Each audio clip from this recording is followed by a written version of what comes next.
Tu sais ce moment où tu fais dua, mais tu ne ressens plus rien. Ce moment où tu lis le Coran, mais les mots ne te touchent plus. Ce moment où tu te demandes, mon cœur s'est-il endurci? Si tu te reconnais dans ces mots, ne pars pas. Cette vidéo est faite pour toi, parce qu'il existe une supplication connue seulement de ceux qui ont vraiment souffert dans leur foi, qui a le pouvoir de retourner ton cœur vers Allah en un instant. Allahumma musarrif al-qulub, sarrif qulubana ala ta'atik. Allahumma musarrif al-qulub, sarrif qulubana ala ta'atik. Wallah, toi qui retournes les cœurs, retourne nos cœurs vers ton obéissance. Reste avec moi jusqu'à la fin. Je vais t'expliquer, quand la réciter, pourquoi elle est si puissante, et surtout, ce que dit le Coran sur le durcissement du cœur. Abonnement. Si tu veux continuer à nourrir ton cœur chaque semaine, abonne-toi et active la cloche. Chaque rappel que tu rates, c'est une lumière que tu laisses s'éteindre. Commentaire accrocheur. Avant qu'on commence, si toi aussi tu ressens parfois cette froideur dans ton cœur, écris « Ya Moqalb al-Qulub » en commentaire. Ce sera ta doua du jour, et tu aideras d'autres croyants à la découvrir. Partage. Et si tu penses à quelqu'un dont le cœur traverse une période difficile en ce moment, envoie-lui cette vidéo. Tu ne sais pas à quel point un simple partage peut changer quelqu'un. Avant de commencer, beaucoup d'entre vous me demandent comment aller plus loin dans ce qu'on explore ici ensemble. J'ai rassemblé tout ce que je sais dans un guide complet, les clés du succès, disponible en description. Si tu veux approfondir ta relation avec Allah, le lien est là pour toi. Et maintenant, entrons dans le vif du sujet. Alors pourquoi le cœur du croyant se durcit-il? Qu'est-ce qu'Allah dit sur ce sujet dans son livre? Et surtout, comment cette dua, récitée par le prophète, que la paix et le salut d'Allah soient sur lui lui-même, peut-elle tout changer? C'est ce qu'on va voir ensemble, maintenant. Le cœur qui se durcit, ce qu'Allah dit dans son livre. Il y a des vérités que l'on connaît sans vraiment les avoir comprises. Des réalités que l'on porte depuis des années sans jamais s'y confronter. Le durcissement du cœur en fait partie. On en parle. On en entend parler dans les coups de base du vendredi, dans les rappels islamiques, dans les conversations entre croyants. Mais combien d'entre nous s'arrêtent vraiment pour se demander: est-ce que ce dont on parle, c'est moi? Est-ce que mon cœur, aujourd'hui, en ce moment précis, est dans cet état? La réponse à cette question, Allah lui-même nous l'a donnée dans son livre. Et ce qui est remarquable, ce qui devrait nous faire trembler en réalité, c'est qu'il ne s'adresse pas ici aux hypocrites. Il ne s'adresse pas aux incroyants.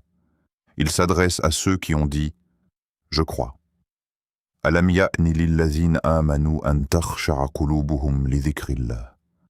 Alam ya'ni lilladina amanu an takhsha'a qulubuhum li dhikrillah. N'est-il pas venu le temps pour ceux qui ont cru que leur cœur s'humilie au rappel d'Allah? Sourate Al-Hadid, verset 16. Ce verset a été révélé moins de 2 ans après l'hégire. Les compagnons venaient d'arriver à Médine. Ils avaient tout quitté, leur maison, leur famille, leurs biens, pour Allah et son messager, que la paix et le salut d'Allah soient sur lui. Et Allah leur pose quand même cette question. N'est-il pas venu le temps? Comme si leur cœur avait déjà commencé, après seulement quelques années, à montrer des signes de durcissement. Cela devrait nous interpeller profondément. Si les compagnons, les meilleurs d'entre les croyants, ceux qui ont vu le prophète, que la paix et le salut d'Allah soient sur lui de leurs propres yeux, qui ont entendu sa voix, qui ont prié derrière lui, si eux ont eu besoin de ce rappel, alors qui sommes-nous pour penser que notre cœur est à l'abri? Ibn al-Qayyim, rahimahullah, dans son chef-d'œuvre Ikhatat al-Lafan, explique que le cœur ressemble à un miroir. Quand il est poli, il reflète la lumière de la vérité avec clarté. Quand il est couvert de poussière, de péché, d'insouciance, de distraction, il devient terne. Et quand cette ternissure s'accumule sans être nettoyée, elle finit par former une couche opaque que le prophète, que la paix et le salut d'Allah soient sur lui, appelait Arran, Kallakobal, Rana ala qulubihim ma kanu yaksibun. Kallabal Rana ala qulubihim ma kanu yaksibun. Non, mais ce qu'ils ont acquis a rouillé leur cœur. Sourate Al-Mutafifin, verset 14 Arran. Ce mot arabe extraordinaire qui décrit ce dépôt qui se forme sur le cœur. La traduction la plus proche serait « la rouille ». Mais la rouille du cœur est bien plus subtile que celle du métal. Elle ne se voit pas. Elle ne se touche pas. Elle se ressent, et encore, parfois seulement quand il est déjà trop tard, quand on a perdu la sensibilité qui permettait de la détecter. Et c'est là le vrai danger du durcissement du cœur. Ce n'est pas de péché. Le péché peut être suivi d'un tauba sincère qui efface tout. Ce n'est pas de traverser une période de doute ou de distance. Ces périodes arrivent dans la vie de tout croyant et peuvent être des occasions de renouveau. Le vrai danger, c'est de perdre la capacité à ressentir. C'est de faire une erreur et de ne rien éprouver. C'est d'entendre le Coran et de rester indifférent. C'est de lever les mains pour faire dua et de ne rien ressentir monter vers le ciel. Mais attention, et c'est crucial, Allah n'a pas mentionné le durcissement du cœur dans son livre pour nous condamner. Il l'a mentionné pour nous alerter, pour nous donner la chance d'agir avant que le voile ne s'épaississe davantage. Parce qu'Allah est Al-Tawwab, celui qui revient sans cesse vers ses serviteurs, et il n'est pas un cœur si durci qu'il ne puisse le ramollir. Le durcissement du cœur n'est pas une fatalité. C'est un diagnostic. Et comme tout diagnostic, il appelle un traitement. La question est, est-ce qu'on accepte de regarder notre cœur en face, avec honnêteté, sans se mentir? Parce que c'est là que commence le chemin du retour. Dans la suite de cette vidéo, on va voir ensemble quelles sont les causes de ce durcissement, comment le prophète, que la paix et le salut d'Allah soient sur lui lui-même, s'en protéger, et surtout, quelles supplications il récitait pour que son cœur reste tourné vers Allah. Une supplication qui est peut-être la plus puissante qu'on puisse prononcer dans les moments de froideur spirituelle. Les 5 causes silencieuses qui durcissent ton cœur. On ne se réveille pas un matin avec un cœur endurci. Le durcissement est progressif, insidieux. Il se produit comme le rétrécissement imperceptible d'une rivière. On ne remarque pas les premiers millimètres, mais un jour, on se retrouve face à un simple filet d'eau, là où coulait autrefois un torrent. Les causes du durcissement du cœur sont nombreuses, mais il y en a 5 qui reviennent dans les écrits des savants de l'islam avec une constance frappante. 5 portes par lesquelles la froideur s'infiltre dans le cœur du croyant. 5 réalités que je veux que tu gardes en tête, non pas pour te juger, mais pour que tu puisses regarder ta propre vie avec lucidité et voir laquelle de ces portes s'est peut-être ouverte chez toi. Première cause, les péchés répétés sans tauba. Le prophète, que la paix et le salut d'Allah soient sur lui, a dit « Quand le serviteur commet un péché, un point noir apparaît sur son cœur. S'il se repent, son cœur est poli à nouveau. Mais s'il recommence, le point s'agrandit jusqu'à envahir tout le cœur. » C'est cela, l'Arran dont parle Allah dans le Coran. Ce qui est important de comprendre ici, c'est que ce n'est pas tant la gravité du péché qui compte, mais sa répétition et l'absence de retour vers Allah. Un petit péché répété sans repentir est souvent plus dévastateur pour le cœur qu'un grand péché suivi d'un tauba sincère. Parce que chaque répétition sans remords est un signal que le cœur accepte ce qui devrait le faire souffrir. Deuxième cause, l'excès dans le licite. Voilà une cause que très peu de gens mentionnent. On est tellement concentré à éviter l'haram qu'on oublie que l'excès dans le halal peut aussi voiler le cœur. Manger trop, parler trop, rire trop, dormir trop, se divertir trop, même avec des choses autorisées, alourdit l'âme et émousse la sensibilité spirituelle. Imam Ahmad ibn Hanbal rahimahullah disait « La satiété durcit le cœur ». Les savants de l'islam ont toujours souligné l'importance de la modération dans toute chose, parce qu'ils savaient que l'excès, même dans ce qui est permis, nourrit l'ego et étouffe la connexion à Allah. Troisième cause. L'indifférence aux signes d'Allah. Tu as regardé un coucher de soleil cette semaine sans penser à lui? Tu as entendu l'adhan de l'aube sans que ton cœur ne réagisse? Tu as traversé une journée entière sans que ton esprit ne s'élève, ne serait-ce qu'un instant vers le Créateur de tout ce que tes yeux ont vu? Allah a semé ces signes partout dans la création, précisément pour que le cœur du croyant reste en éveil. Chaque lever de soleil, chaque battement de cœur, chaque souffle que nous prenons est une preuve de sa présence, de sa générosité, de sa grâce. Quand on cesse de les voir, quand ces signes glissent sur nous sans nous toucher, c'est le signe que le cœur commence à s'endormir. Quatrième cause. La compagnie des cœurs morts. Le prophète, que la paix et le salut d'Allah soient sur lui, a comparé la bonne et la mauvaise compagnie aux porteurs de musc et aux forgerons. Avec le porteur de musc, tu repars soit avec du musc, soit avec son parfum sur toi. Avec le forgeron, tu repars soit brûlé, soit avec l'odeur de la fumée. Nous sommes des êtres d'influence et d'imitation. La compagnie que nous fréquentons façonne silencieusement notre cœur.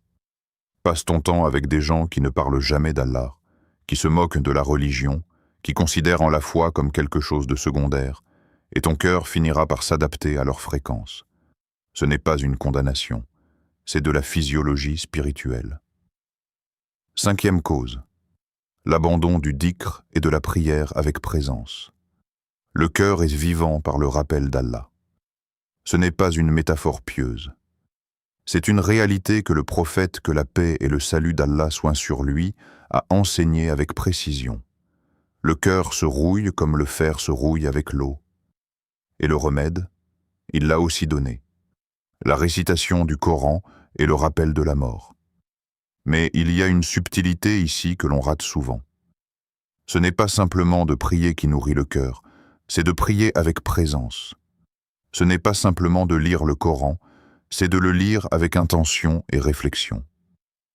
Le dhikr mécanique, la prière automatique effectuée sans que le cœur y soit, peuvent faire partie de la routine sans jamais toucher l'âme. Et c'est peut-être la cause la plus répandue de durcissement chez ceux qui pratiquent. Maintenant que tu connais ces 5 portes, une question s'impose. Laquelle est ouverte chez toi en ce moment? Pas pour te culpabiliser, mais pour que tu puisses la fermer. Et pour fermer cette porte, il faut un outil précis. Cet outil, le prophète, que la paix et le salut d'Allah soient sur lui, nous l'a laissé. C'est ce qu'on explore maintenant. Le secret du prophète, que la paix et le salut d'Allah soient sur lui. Pourquoi il récitait cette doua si souvent? Il y a quelque chose que l'on a du mal à réaliser pleinement quand on pense au prophète Mohammed, que la paix et le salut d'Allah soient sur lui. On le voit, à juste titre, comme le meilleur des êtres humains, comme celui dont la foi était parfaite, dont le cœur était pur, dont la connexion à Allah était sans égale. Et tout cela est vrai. Mais voici ce que l'on oublie parfois. Précisément parce qu'il, que la paix et le salut d'Allah soient sur lui, comprenait mieux que quiconque la nature du cœur humain, il était aussi celui qui prenait le plus grand soin de son propre cœur. Celui qui le surveillait le plus attentivement, celui qui se protégeait le plus activement contre le risque de le voir dévier. Salama radiyallahu anha, une de ses épouses, raconte qu'elle remarquait combien souvent le prophète, que la paix et le salut d'Allah soient sur lui, récitait une certaine supplication. Elle lui a demandé pourquoi. Et sa réponse est l'une des plus profondes que j'ai jamais lues dans la Sunna. Ya muqallib al-qulub, thabbit qalbi ala dinik. Ya muqallib al-qulub, thabbit qalbi ala dinik. Ô celui qui retourne les cœurs, affermis mon cœur sur ta religion.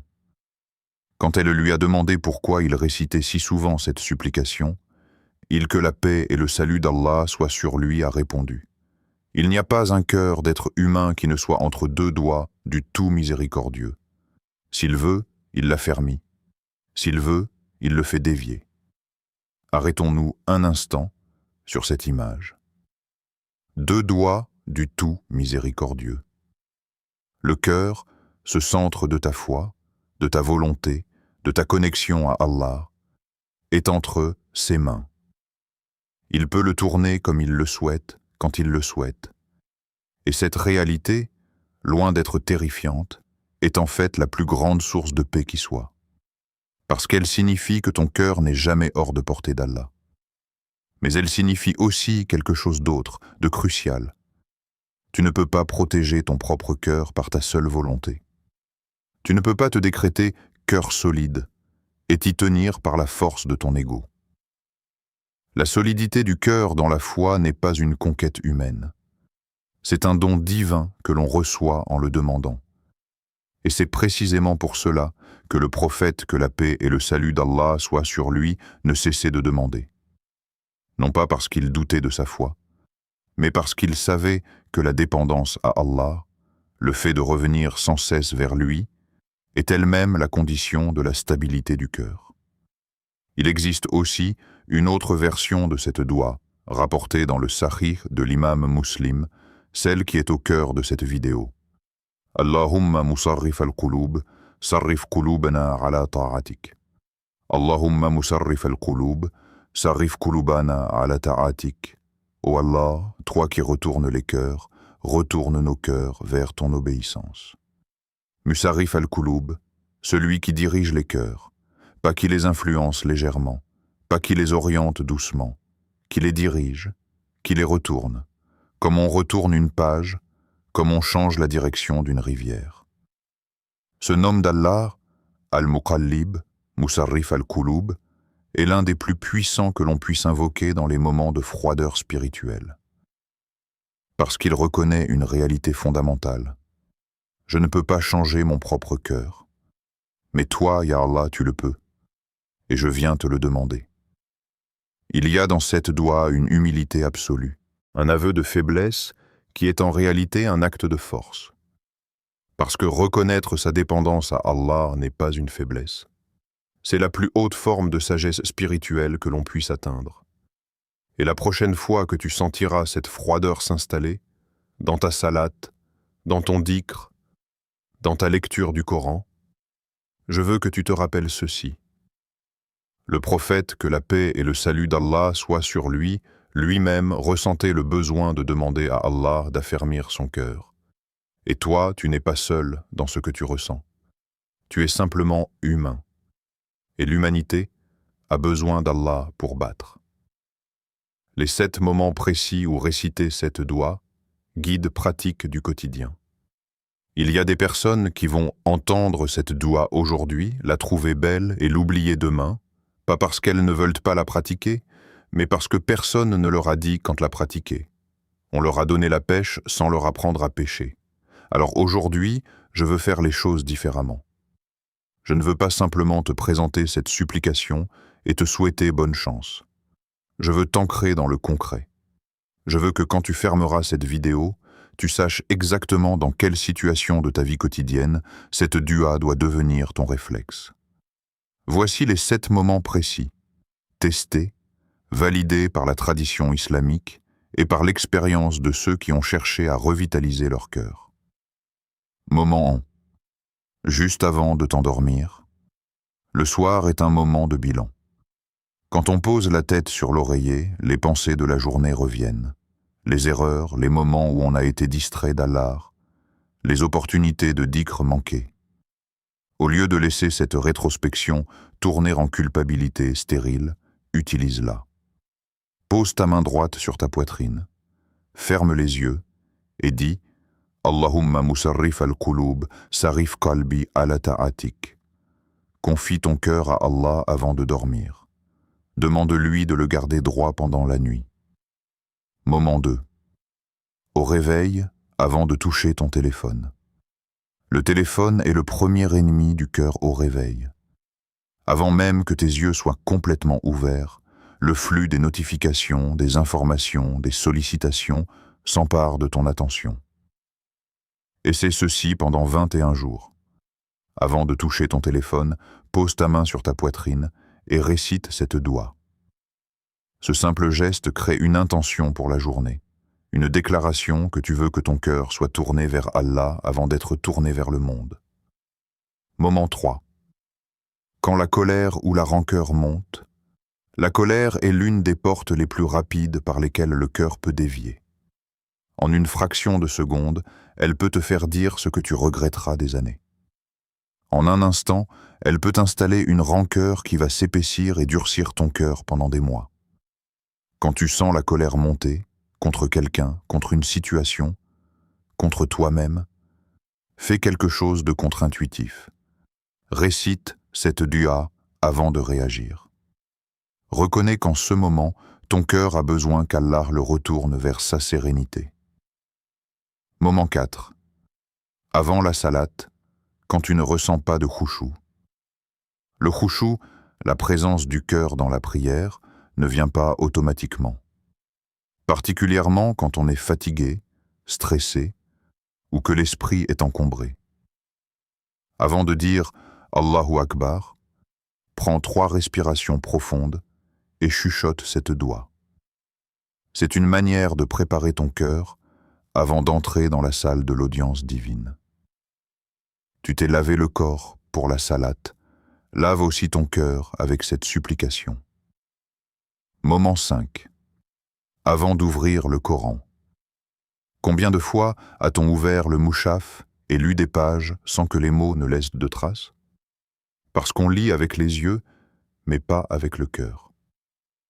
Avant de commencer ta récitation, que ce soit une page, un hizb ou simplement quelques versets, récite cette doua.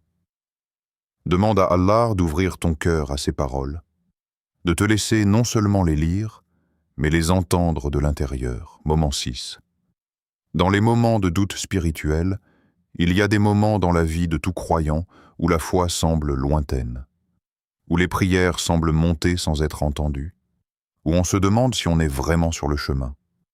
Ces moments ne sont pas des signes de rejet divin, ce sont des tests. Et dans ces moments, la tentation est de se taire, de se refermer, de ne plus demander. Fais exactement le contraire. C'est dans ces moments-là que cette doua est la plus puissante. Crie-la dans ton cœur si tu ne peux pas la dire à voix haute. Allah entend même ce que le cœur n'ose pas formuler. Moment 7. Après une blessure ou une dispute, la rancœur est un poison lent pour le cœur. Elle s'installe comme du calcaire dans une canalisation, imperceptiblement, mais inexorablement. Après une dispute, après qu'on t'a blessé, après une injustice, avant que la rancœur n'ait le temps de s'installer, récite cette doua. Non pas pour effacer ce qui s'est passé, mais pour demander à Allah de ne pas laisser cette blessure durcir ton cœur envers lui. Ces 7 moments sont des portes. Chaque fois que tu récites cette doua dans l'une de ces situations, tu fais quelque chose de profond. Tu reconnais que ton cœur n'est pas entre tes mains, mais entre celles d'Allah. Et cette reconnaissance, cet acte d'humilité, est déjà en elle-même un ramollissement du cœur.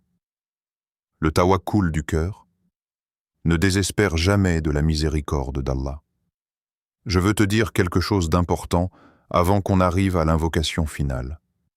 Quelque chose que Shaitan ne veut pas que tu ententes. Quelque chose qu'il travaille activement à t'empêcher de croire. Ton cœur n'est pas perdu. Quelle que soit la distance que tu ressens entre toi et Allah en ce moment. Quelle que soit l'épaisseur du voile que tu perçois sur ton cœur. Quelle que soit la durée pendant laquelle tu t'es éloigné de ta pratique, de ta prière, de ton lien avec le Coran. Ton cœur n'est pas perdu. Allah dit dans le Coran, et c'est l'un des versets les plus puissants que je connaisse. « Qul ya ibadi alladhina asrafu ala anfusihim, la taqnatu min rahmatillah. Inna Allah yaghfiru dhunuba jami'an. Qul ya ibadi alladhina asrafu ala anfusihim, la taqnatu min rahmatillah. Inna Allah yaghfiru dhunuba jami'an. » 10. Ô mes serviteurs, qui avez commis des excès contre vous-même, ne désespérez pas de la miséricorde d'Allah. Allah pardonne tous les péchés. Sourate Az-Zumar, verset 53. Allah pardonne tous les péchés. Pas la plupart. Pas ceux qui ne sont pas trop graves. Tous. La seule condition, c'est de revenir vers lui. Et revenir vers lui, ça commence par un souffle, par une pensée, par cette doua que tu vas réciter dans quelques instants. Mais je veux aller plus loin. Parce qu'il y a quelque chose que l'on comprend mal souvent sur le concept de tawakkul, cette confiance totale en Allah. On pense que le tawakkul, c'est une attitude passive. Attendre qu'Allah change les choses pendant qu'on reste les bras croisés. Ou pire, attendre de ressentir quelque chose avant d'agir. Le vrai tawakkul du cœur, c'est exactement l'inverse. C'est agir d'abord, réciter, prier, ouvrir le Coran, faire le dhikr, même quand on ne ressent rien. Et faire confiance à Allah pour que l'ouverture vienne après l'effort, pas avant. Ibn al-Qayyim, rahimahullah, décrit cela magnifiquement quand il parle des états du cœur. Il explique que le cœur est parfois comme une terre desséchée. Et la pluie d'Allah, sa miséricorde, sa présence, ne tombe pas parce que la terre a décidé d'être fertile. La terre doit d'abord s'ouvrir, s'humilier, reconnaître son besoin d'eau, et c'est l'humilité de la demande, l'acte de supplier Allah, qui est cette ouverture. Autrement dit, tu n'as pas besoin de sentir quelque chose pour commencer à te rapprocher d'Allah. Tu n'as pas besoin que ton cœur soit déjà chaud pour faire dua. Tu n'as pas besoin d'attendre une illumination pour ouvrir le mushaf. Commence. Agis. Et laisse Allah faire le reste. C'est pour cela que cette dua, Allahumma musarrif al-qulub, est si puissante. Parce qu'en la récitant, tu fais deux choses simultanément. D'abord, tu agis, tu fais le premier pas vers Allah. Ensuite, tu fais du tawakkul. Tu confies le résultat à celui qui peut réellement changer ton cœur. Tu prends ta responsabilité et tu laisses Allah prendre la sienne. Et cette combinaison, action humaine et confiance divine, est la formule que le prophète, que la paix et le salut d'Allah soient sur lui, nous a enseigné pour tout dans la vie. Ce n'est pas « fais et oublie Allah ». Ce n'est pas « attends qu'Allah fasse sans toi ». C'est « fais ce que tu peux, puis confie ce que tu ne peux pas à celui qui peut tout ». Il y a une dernière chose que je veux que tu gardes avec toi.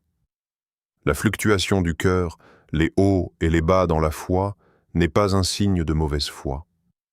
C'est le signe que ton cœur est vivant. Un cœur mort ne ressent pas la froideur. C'est le cœur vivant qui en souffre. Et souffrir de la distance avec Allah, c'est déjà le début du retour vers lui.